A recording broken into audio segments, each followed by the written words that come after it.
सब बहनों को मेरा नमस्कार। बहुत बहुत धन्यवाद आप लोगों को। और मैं अपनी ज़िंदगी के बारे में कहाँ से शुरुआत की। मेरी शादी 12 साल में हो गई थी। कानून को नहीं जानते थे पहले। जब शादी हो गई तो ऐसे पिछड़े इलाका की मैं हूँ कि मैं बचपन से तो मुझे कुछ पता नहीं था, पर मैं जब थोड़ी इतनी बड़ी हुई तो मुझे पढ़ाई लिखाई में ऐसा लगा कि मैं भी कुछ करूँ। जब मैं स्कूल में देखती थी किसी को कि लड़का पढ़ रहे हैं, हमारे माँ बाप क्यों नहीं पढ़ा रहे, तो हम अपने माँ बाप से तो कुछ नहीं कह पाते थे डर के मारे। पर मैं जब खेत खलियान जाती थी तो मैं खेत ओत नहीं जाती, मैं रास्ते में पढ़ती थी ज़मीन में, और वहाँ देख आती थी बोर्ड में कि क्या लिखा है, उसी की नकल करती थी। बहुत चोरी चोरी पढ़ती थी। और वो जो हमारे धान खेत में थे वो सब चिड़िया उड़िया चुन गए, खेत जानवर चर गए। चाचा एक दिन गया कि धान लगाने वाले हो गए होंगे, वो गया पीछे देखा तो ऐसे छां उसकी दिखाई पड़ी। तो इतना डर लगा कि ऐसे कर लिया, इतना डरी। चाचा ने देखा, बड़े प्यार से पूछा बिटिया ये कहा है, तो बोल नहीं पाती थी। वो कन्हिया में उठा लिया और ऐसा लगा कि ये मारेगा मुझे घर में। पर घर ले गया, फिर दादी से बताया। हमारे यहाँ गांव में लोग दीदी कहते हैं, अपनी माँ को दीदी बोलते हैं, अब तो बहन को लोग दीदी बोलते हैं। अरे दीदी ये बिटिया का पता नहीं, ये तो पढ़ रही थी रास्ते में, तो कहे धान वान कितने बड़े हैं, बेड़, अरे कहा वो तो सब चर गए। तो हंसने लगे सब लोग घर के, पर मैं डरी कि, पर हमारे चाचा मोल की बेड़ लेके लगवाया, पर मुझको स्कूल में मेरा दाखिला करवा दिया। पर मैं 2 साल पढ़ी और 2 साल से मुझे काफ़ी ज्ञान हुआ। डिग्री तो मुझे नहीं मिली, लेकिन मैं पढ़ लिख काफ़ी गई। फिर इसके बाद तो कुछ दिन के बाद 12 साल में शादी हो गई।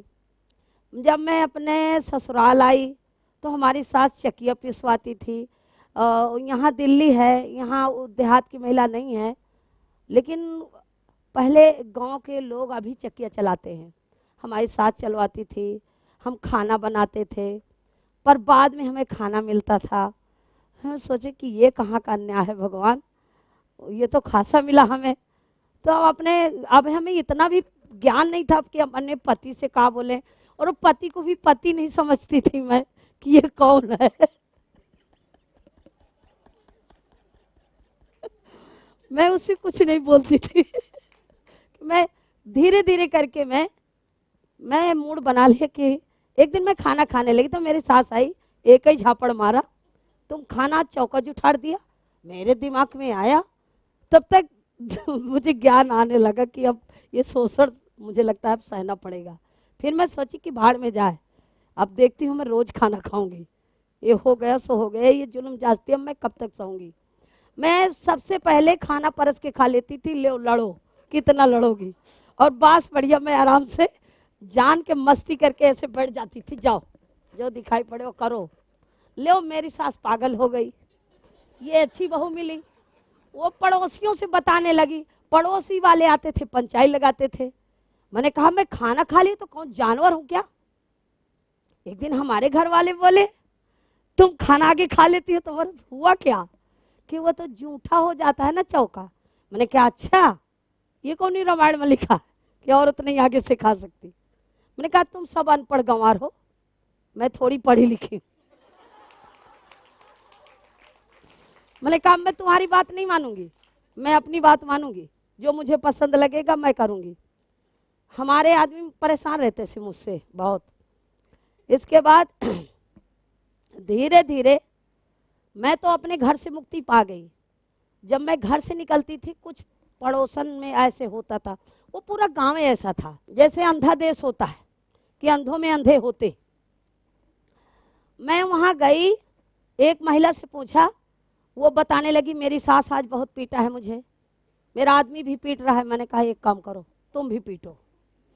अरे वो कहा भैया हम नहीं जीत पाएंगे। तो फिर मैं 3-4 दिन कुछ महिलाओं का संगठन तैयार किया, और गाना के बहाने मैं एक गाना बनाई थी कि सारी जिंदगी बंधनों से बिताया, बिटिया मैके न ससुरे सुख पाया, माई बाप का अंकुश पड़ा, बिटिया पढ़ने न जाना जमाना बुरा, सामाजिक बंधनों से हमें फंसाया, मैके न ससुरे सुख पाया। शादी के बाद पति के सहारे, फिर चलती हूँ पति के इशारे, तो सास ससुर हमें जलवा दिखाया, मैके न ससुरे सुख पाया।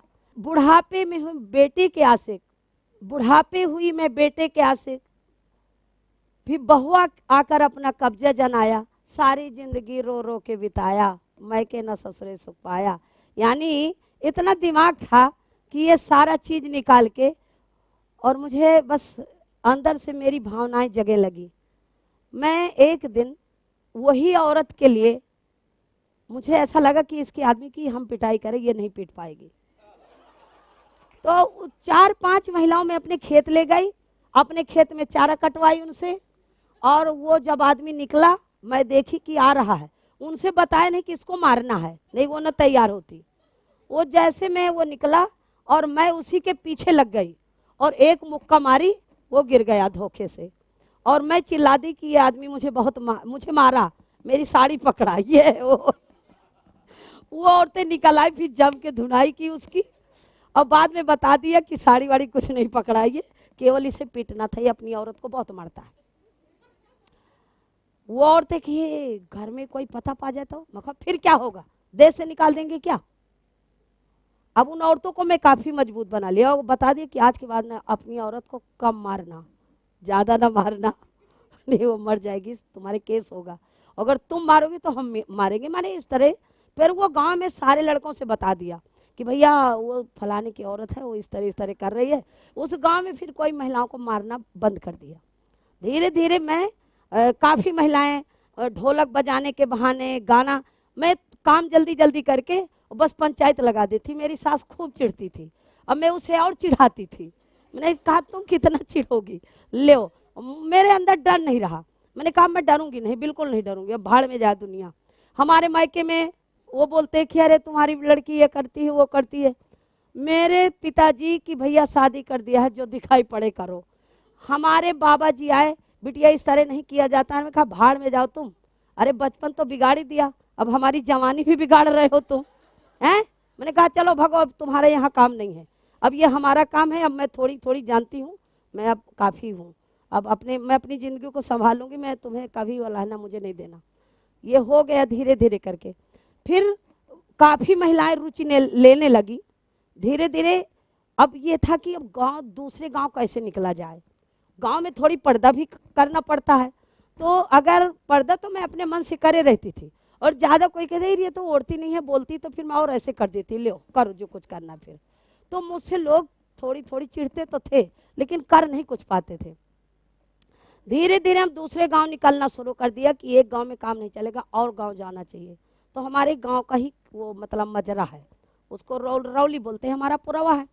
मैं जब वहाँ निकलने लगी तो क्या बहाना करके जाती थी, एक गोलैया में कूड़ा लेती थी, उसी के अंदर पॉलीथीन में साड़ी भर लेती थी, अच्छे वाले चप्पल ब्लाउज और गांव वाली धोती उसी में रख देती थी खेत में, और पहन के बढ़िया बहन जी बन के जाया करते थे। तो लोग नहीं हमें जानती ये कौन है, भाई ससुराल में कोई मुंह तो देखता नहीं ज़्यादा। तो जब मैं ऐसे उल्टा पल्ला डाल के जाती थी, अरे बहन जी नमस्ते, बहन जी नमस्ते, तो मुझे और मजा आता था कि यार बहन जी में बड़ा सम्मान मिलता है। तो मैं सबसे नमस्ते करती थी, और वो लोग पूछे बहन जी कहाँ से आती हो, हम कहा भैया हम चित्रकूट से आते हैं। तुम बहन जी क्या करती हो, अरे भैया थोड़ी बहुत वो एक संस्था चलती थी, तो उसमें कहते थे महिला प्रशिक्षण, उतना ही जानने लगे। अरे हम कहा भैया बनांगना वाले के वो तमाम ऐसी संस्थाएं थी। अरे बहन जी तुम वहाँ से आई हो क्या, हम कहा हाँ भैया, थोड़ी ज्ञान तो था नहीं, कहाँ का उल्टा सीध बोले, लेकिन घुमा फिरा के पुरुष नमस्ते कर लेते थे। अरे भैया और बताओ क्या हुआ, और क्या होता है गांव में, क्या है। महिलाओं के बीच में कैसे कैसे निकल जाते थे, फिर वहीं बैठ जाते थे। तो एक गाना और बनाया था, जागो जागो रे भारत की नारी, जमाना आया जागने का, बहुत दिना तुम घर में बैठी कछु न देखन पाई, अपने अपने घर में सुख से कबहू न रहने पाई, चलो मिलकर करें प्रचार, जमाना आया जागन का। 2 लाइन का गाना, और ढोलकी बजाती थी तो अरे दीदी और गाओ, अरे बहन जी और गाओ, आपसे गाना ही बहुत अच्छा बनता है। सो वहाँ दोस्ती बन गई। धीरे धीरे 1 से 2, 2 से 3 पूरे गांव में प्रचार हो गया कि वो एक बहन जी आती हैं, बहुत अच्छा गाना गाती हैं। और बच्चे बच्चे के बारे में बताया करते, इतने बच्चे नहीं होना चाहिए, ये नहीं होना चाहिए, ये ऐसा ऐसा, मतलब जो भी हमको थोड़ी दिमाग में आता था वही बताना शुरू कर दिया। हमारी काफ़ी साथनी बन गई। अब बस वहाँ कम से कम 500 महिला तो बन ही गई। तो उसी गांव में एक गांव में बड़ा गुंडा रहता था। जितनी सेलिंग में ज़मीन थी चकबंदी पीरियड पे, वो अपने परिवार के, भैंस का नाम जगरनिया, कुकुर का नाम राम आश्रय, बैल का नाम फूलचंद, इन्हीं के पट्टे करवाए थे। और जब धीरे धीरे जायजा लेने लगे तो मैंने उनसे पूछा, ये बताओ ये मुक्ति कैसे मिलेगी, यही लोग प्रधान बने रहेंगे तो फिर मुश्किल है, बड़ा मुश्किल है। तो फिर दीदी बताओ कैसे होगा। मैंने अगर चुनाव आने वाला है, एक आदमी को अपने मन से चुनो।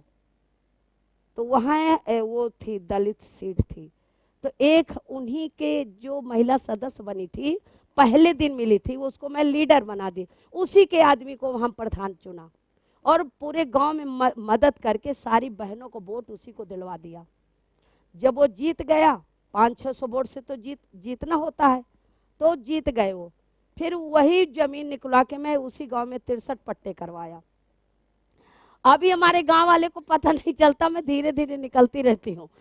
पता ये चला कि वो प्रधान बन गया, वो संगठन बना, लेकिन मेरे घर वाले को ये पता नहीं चल कि मेरी ही औरत वहाँ जाके ये जादूगरी कर रही है। न मेरे ससुराल वाले कोई जानते थे। मैं अपने समों से आ जाती थी, दूर तो था नहीं, तो बस मैं अपना घर का काम बराबर करती रहती थी, कोई पता ही नहीं पाता था। धीरे धीरे एक बार 15 अगस्त आ रहा था, तो वहाँ का टीचर प्राइमरी का कि बहन जी एक काम करो, हमारे 15 अगस्त में आओगी तुम? मैं कहा हाँ आऊँगी। कहा मैंने कहा अच्छा आऊँगी। मैं तो चुपचाप निकल गई। मेरे आदमी से किसी ने बता दी, वहीं का लड़का, कि चाची आज स्कूल आई। अब भैया मेरे आदमी चुपचाप ऐसे लाठी लेके पहुंच गए और मैं वहाँ मास्टरों के बीच में वो गाना गा रही थी। मतलब गाना बड़ा अच्छा गाना गाया था, तो कि उनको आता ही नहीं था वो टीचरों को। मैं वो गाना गाई थी कि वीरों की फुलवारी से महका कोना कोना है, ये मेरा वतन, ये वतन, वही आज़ादी वाला गाना। तो अब वहाँ के पूरे लोग इकट्ठा होके मेरा गाना सुनने लगे, लेकिन मेरा आदमी बीच में घुसा था, वो चुपचाप देख रहा। मेरी नज़र पड़ गई, मैंने कहा ले ये कहाँ से आ गया। तो मैं मारे डर के ऐसे चुप्पे स्कूल से निकल गई अंदर से और जाके सीधे घर पहुंची। वो सोच गए कि ये क्यों चली जा रही, पता नहीं क्या सोचा होगा, मुझसे दोबारा कोई पूछा भी नहीं है। तो मैं तो निकल गई घर। मेरा आदमी वहाँ से गया घर, पूछा तुम कहाँ गई थी? मैंने कहा कहीं तो नहीं, मैं तो यहीं थी। अरे नहीं तुम बताओ कहाँ गई थी? तो मैं कहा हुआ क्या? अरे तुम वहाँ झंडा ऊंचे में गई थी। तो मैं कौन हत्या करके आई हूँ भाई, अच्छे तो अच्छी चीज है। कहा समाज में गई थी तुम। मैंने कहा फिर समाज क्या है, समाज में नहीं जा सकती। काफी उनकी हमारी नोक झोंक हुई। मैंने कहा ऐसा है, चुपचाप बैठो। हाँ कहा बोल, अंग्रेजी न बोल। मैं कहा अंग्रेजी तो आती नहीं, हिंदी भी नहीं आती ढंग से, पर तुम बताओ तुम्हें क्या आता है। कहा ये बताओ समाज क्या बोलेगी, तुम वहाँ गाना गा रही थी सबके बीच में, बताओ वो ससुराल के लगते। तो मैंने कहा हुआ क्या भगवान, अरे भले ससुराल में मैं तुमको ब्याही की पूरी दुनिया को ब्याही हूँ, तुम बताओ मैं तुम्हारे गुलाम हूँ कि उनके गुलाम हूँ। फिर वो मैं समझा, मैं कहा सुनिए एक बात बताऊँ, ये तो अब नहीं रोक पाओगे तुम्हें खुद पता नहीं है, लेकिन अब रोक नहीं पाओगे। मैं यही घर में रहूँगी, आधा घर तुम्हारा है आधा घर मेरा है। तुम सोचो कि इसको हाथ पकड़ के निकाल दे तो निकाल भी नहीं सकते हो। लेकिन एक बात है, ध्यान से सुन लेना, अगर जिंदगी अच्छी बनाना है तो किसी काम पर मेरे काम में रोड़ा मत डालना। मैं तुम्हारे काम में नहीं रोड़ा डालूंगी ना, तुम मेरे में डालो। और एक बात और बता दूं, जहां तुम ये सोच रहे हो कि मेरी बीवी आवारा हो जाएगी, ये हो जाएगी, यही सोच है तुम्हारे कि औरत किसी की हो जाएगी। अगर मेरी मर्जी है तो मैं हो सकती हूँ, मेरी मर्जी नहीं तो तुम्हारे दादा की हिम्मत नहीं है दूसरे की करने वाली। मैंने कहा औरत बचे आपसे नहीं ना, बचे अपने बाप से, ठीक है। बस मेरे आदमी के दिमाग में आ गया, बिल्कुल सही कह रही हैं। बस उस दिन से मैं आज़ाद चिड़िया हो गई, मुझे कोई टेंशन नहीं था। फिर मैं एक गांव से दूसरा गांव, दूसरे गांव से एक गांव में बच्चे नहीं पढ़ते थे और वो बस भेड़ बकरी चराने वाले, बैकवर्ड इलाका। फिर मैं वहाँ गई, 2-3 लड़कों को बुलाया, उनके माँ बाप को बुलाया कि एक काम करो, यहाँ स्कूल दूरी है, तुम्हारे डर के बच्चे नहीं पढ़ा रहे हो तो चलो मैं पढ़ाती हूँ। तो मैं उनके एक छोटा से घर में स्कूल खोल लिया और मैं वहाँ पढ़ाने लगी। 2 साल में स्कूल में वहाँ पढ़ाती थी और इतना बच्चों को अच्छे से डील करती थी, सारी बहनों को बुला करके मीटिंग करती थी। 1 हफ्ते में मैं मीटिंग किया करती थी, उनके माँ बाप को पढ़ाती थी और 7 दिन में बच्चे पढ़ाती थी। और एक दिन मैं ऐसी मीटिंग रखती थी कि पूरा घर परिवार आता था सुनने मेरी बात को। मैं अच्छे गाना गाती थी, शिक्षा के बारे में और जागरूकता के बारे में। सो मुझको वहाँ आंटी जी बोलने लगे सब, पूरा वहाँ का एक गांव मुझे मानने लगा।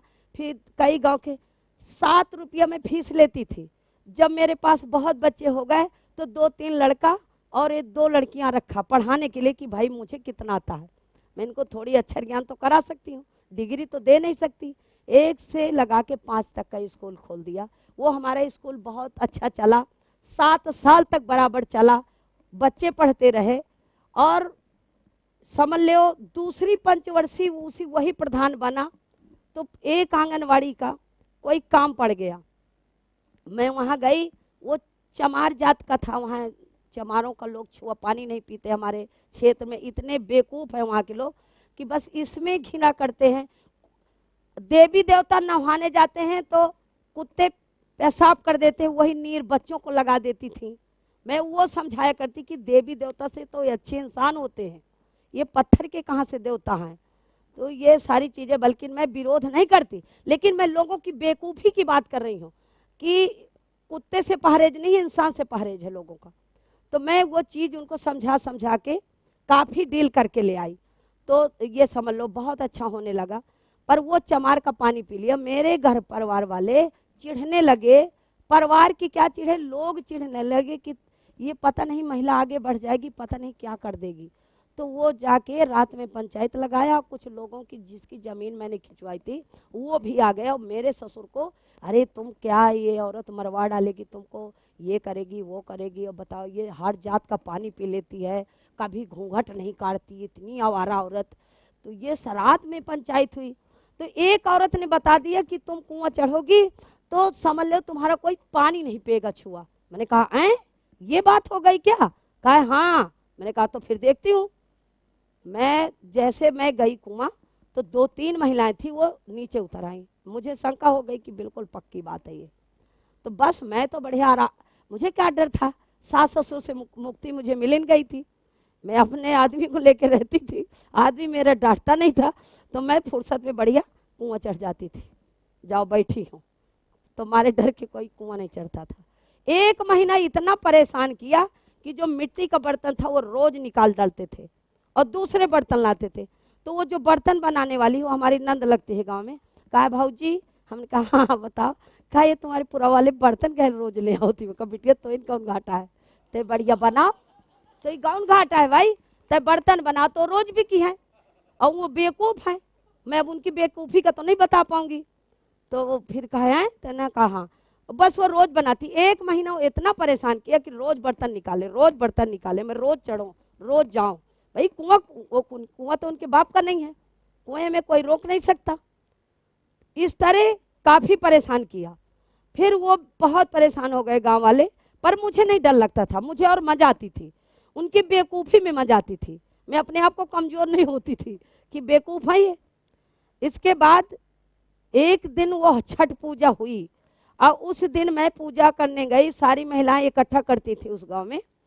तो मैं जैसे गई तो वो जहाँ मुझको देखा सारी औरतें खड़ी हो गई। मेरे शंका हो गई कि शायद मेरे साथ पूजा भी नहीं करेंगी, तो मैं भी खड़ी गई। वो कहते पूजो, हमने कहा नहीं तुम पूजो, कहा नहीं तुम पूजो। यही करते करते काफ़ी देर तक खड़ी रही। मुझे गुस्सा आ गया, तो वो छठदाई उखाड़ के मैंने फेंक दिया। वो देवता जो बनाया गया था वो कांसा का बनता है और छिउल होता है एक, उसी को उखाड़ के फेंक दिया भाड़ में। जा देवी देवता, ऐसे देवता कौन काम के जो समाज का न्याय न दे। मैं बस चली आई और उनकी थाली में 2-3 महिलाओं की वो जो पूजा का सामान था उसको उड़ा दिया। तो जम के लड़ाई हुई अब गांव में, खूबे लड़ाई हुई, खूब लड़ाई हुई। मैंने कहा अब लड़ाई का तो बहाना चाहिए, पाने के लिए तो खोना ही पड़ेगा। अब लड़ाई जब हुई तो मेरे आदमी मुझे डांटने लगे, हमारे ससुर आए, तुम हमको मरवा डालोगी, ये करोगी वो करोगी। हमें गुस्सा आ गया, हमने कहा ये ठीक है, कोई बात नहीं, इस गांव में रहना भी नहीं मुझे। बस मैं अपना बच्चे बच्चे लेके दूसरे दिन मैंने कहा ये गांव में मुझे नहीं रहना, मैं नहीं रहूंगी। मैं क्या मन बना के आई कि मैं अपने मायके चली जाऊं। तो मैं अपने बच्चे लिया और चली आई। अपने पति से बताई कि मैं मायके जा रही हूँ, और वो बेचारे बैठे थे सोच में अब क्या होगा। कितना दूर होगा हमारे यहाँ से बदौसा, मेरे ससुराल से 5 किलोमीटर। मैं वहीं रुक गई, मेरे दिमाग में आया कि यार मैं मायके क्या करूँगी, वो मुझे ताना मारेंगे, फिर मुझे आना पड़ेगा। मैं वहीं उतर गई, सड़क में बैठ गई। अब बस बैठे बैठे वहाँ मुझे ठेस पहुँचा, अरे अब क्या होने वाला है, अब भगवान क्या परीक्षा ले रहा है। मुझे आंस आ गए मेरे अंदर, कभी आंस नहीं आए थे, मैं अपनी ज़िंदगी को खिलवाड़ बना के रखती थी, लेकिन मैं उस दिन मुझे ठेस पहुँचा तो मेरे आंस आ चुके। तो मैं सोच नहीं पा रही मैं कहाँ जाऊँ, अब क्या करूँगी। गांव में तो मैं ये कह के चली आई, अब क्या करूँ। बस बैठी रही और ऐसे बैठी रही एकदम, मेरे बच्चे अगल बगल खड़े रहे। बस एक महिला आई, वो मेरी सहेली थी, वो पूछने लगी, ऐसे देखा, अरे संपत जी तुम हो। वो मुझे जानती थी मीटिंग वूटिंग में। तो मैंने कहा हाँ। कहा क्या हुआ। हम कहा पता नहीं तबीयत खराब है। और एकदम आंस न बंद हो। कहा हुआ क्या तुम्हें। वो मुझे खड़ी किया, बच्चे मेरे बिल्कुल बौके बने खड़े रहे, वही नीसा मुन्ना छोटे छोटे थे। बड़ी बिटियन का याद नहीं, शायद नानी नाना के यहाँ रही हूँ, मुझे पता नहीं, इतनी भी याद नहीं आती। जब मैं वो महिला मुझे अपने घर ले आई और कहती चलो मैं तुम्हारी दवा करवा दूं। तो डॉक्टर के पास जब गई तो डॉक्टर देखा, ऐसे देखा, अरे इनको तो बुखार नहीं है, इन पता कुछ नहीं है इनको, ये बताओ तुमको कोई मारा है क्या। मैंने कहा मुझे कभी कोई मारा नहीं है, मारा पीटा नहीं है। तो कहा जाओ ठीक है, 2 गोली दिया, लेके चलिए, फेंक दिया उसको। फिर मैंने उसकी निराली से बताया कि निराली ये हुआ है, अब मुझे वहाँ घर नहीं जाना, अब बताओ मेरे लिए क्या होगा। अरे कहा तुम दूसरे को ज्ञान देने वाली महिला, बताओ तुम हमसे पूछ रही हो। तो मैंने कहा मैं करूँ क्या, फिर मैं कैसे यहाँ रह सकती हूँ। तो उन्होंने अपने घर में रख लिया। मेरे एक मशीन थी सिलाई वाली, उसको मंगा लिया गाँव से, और गाँव में संदेश भिजवा दिया हमारा आदमी यहाँ आ जाए। मैं मायके नहीं गई, मेरा आदमी यहाँ आया, पर मेरा आदमी डांटा नहीं, रोने लगा। हम कहा रो ना यार, रोने से काम नहीं चलता। कहा बताओ तुम गांव से चली आई हो। अरे मखा तुम औरत नहीं हो, रो क्यों रहे हो भाई। कहा मुझे घबराई आ रही। मखा तुम ना घबराओ, चिंता मत करो। बस हम रहने लगे। 2-3 दिन में मैं एक 500 की साइकिल ले आई, एक पुरानी। और उनको वो बेचारे साइकिल नहीं, मेरे आदमी बहुत सीधा साधा, वो निष्ठा देखा है, उनसे साइकिल चलाने नहीं आती थी। गाँव का आदमी, खेती करने जानता था। तो वो बेचारे, मैंने कहा तुम सब्जी लाओ और कुछ हम अपना धंधा करेंगे, यहाँ बैठे बैठे थोड़ी खाएंगे। तो बस वो साइकिल चला के पैदल भी ऐसे कढ़िलते करते पैदल जाया करते थे। फिर धीरे धीरे वो बेचने लगे, अब उनको लोग जानने लगे, सेठ जी उन्हें कहने लगे, फिर कुल्फी लगाने लगे, बहुत पैसा आने लगा। फिर मैं सोची मुझे क्या करना चाहिए। मैं एक छोटी सी दुकान चाय वाली, ज़्यादा तो पैसा थे नहीं, तो 10-12 लीटर दूध लेके मैं चाय बनाना सीख गई। वहीं झुग्गी में मैंने कहा हम कब तक यहाँ रहेंगे, इनके घर में कब तक, ना तो पैसा आएगा, क्या करूँगी। बस मैं चाय की दुकान खोल दी। एक डिब्बा ऐसे छोटा से था, उसी डिब्बे में हम रहने लगे। फिर उनका घर भी छोड़ दिया, उसी डिब्बे में पीछे छानी छोपड़ा बना लिया। और छानी छोपड़ा बना के मैं 4 बजे से उठ के 9 बजे तक चाय बेचती थी। 400-500 की चाय बेच के और फिर बढ़िया बैग लेके फिर मैं जाती थी।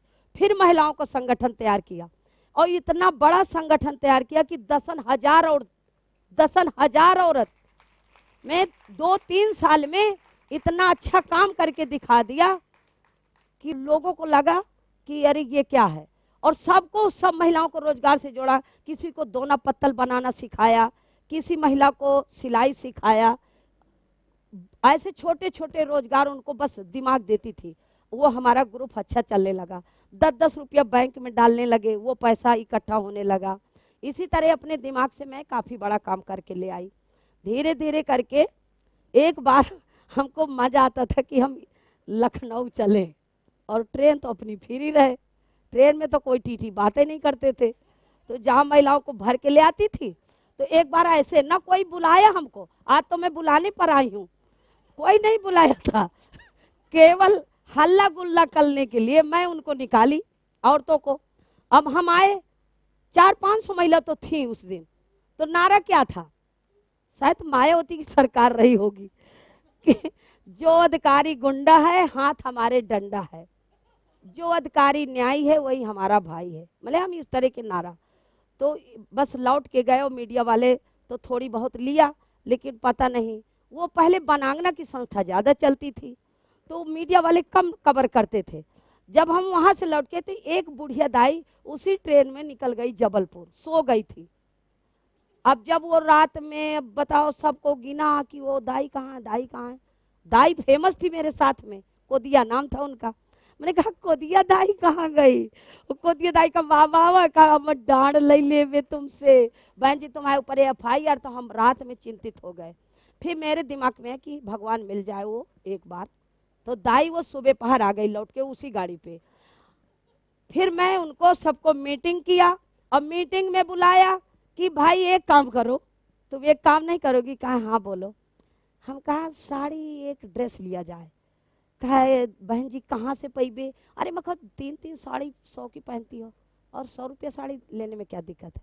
तो कहा हाँ ठीक है 100 रुपया सबसे जमा कराया और 10,000 रुपया जमा हुए हमारे।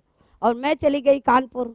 फिर वहाँ जब मैं पहुँची तो एक दुकान में देखा तो नीली नीली साड़ी दिखाया। उनका एक ड्रेस की साड़ी दिखाओ, नीली दिखाया। अरे मैं कहा ये तो BSP का हो जाएगा। फिर जैसे लक्ष्मी की साड़ी है पीली पीली, वो शादी थी। अरे मैं कहा ये तो गायत्री वालों का हो जाएगा। तो मेरे दिमाग में आया कि सफेद लेंगे तो ब्रह्मा कुमारी वाले हैं, काला लेंगे तो लोग हमको अच्छा नहीं समझेंगे। तो मैंने कहा वो एक और साड़ी थी हरी हरी। मैं कहा तो ये तो कांग्रेस का है। और वो जो रेड कलर का था वो साड़ी मुलायम, मतलब मुलायम का वो यूनिफॉर्म था। हमने कहा हम पार्टी का नहीं लेंगे अब। तो एक दुपट्टा ऐसे रंग में रखा रहा। हमने कहा भैया ये क्या है। कहा ये तो दुपट्टा है। मैंने कहा अगर इस तरह की साड़ियाँ हो तो बताओ। कहा हाँ हैं, कढ़ाने के लिए हम मंगवाते। उसी साड़ी को मैं ले आई 10, मैंने पूरी गड्डी ले आई 10,000 की। और महिलाओं को जब लाई सबको बुलाया बढ़िया इत्मीनान से और पहनाया और पहना के उनकी फोटो खिंचवाई। और फिर हमारे मन में है कि अब डंडा लेना चाहिए। तो एक हमने डंडा ले लिया और सारी औरतें डंडा कि हम भी डंडा हमें चाहिए, वो भी डंडा लिया। और बस हमारे मन में आया कि एक रोड नहीं बन रही थी। हम कहा ना चलो आज पहले चलते हैं। तो वैसे तो काम कराने में रोज जाते थे, लेकिन हमको इस तरह नहीं कोई समझ पाता था। इस तरह तमाम महिलाएं। तो जब ये साड़ी पहन के निकले तो मीडिया वाले हमारे पीछे लग गए, ये क्या है, ये क्या है, ये क्या है। और हम वहीं पहुंचे जहाँ DM साहब बैठे थे। हम बस नारा वही है, जो अधिकारी गुंडा है हाथ हमारे डंडा है, जो अधिकारी न्यायी है वही हमारा भाई है, काम करें तो बात करेंगे नहीं तो डंडा चार करेंगे। और हल्ला गुल्ला करते पहुंचे तो वो ADM थे GC पांडे और वो DM के चार्ज में बैठे थे। तो जैसे हम गए, ये क्या है, ये क्या है। तो हमने कहा आप कौन हो। कहते कैसी बात कर रही हो।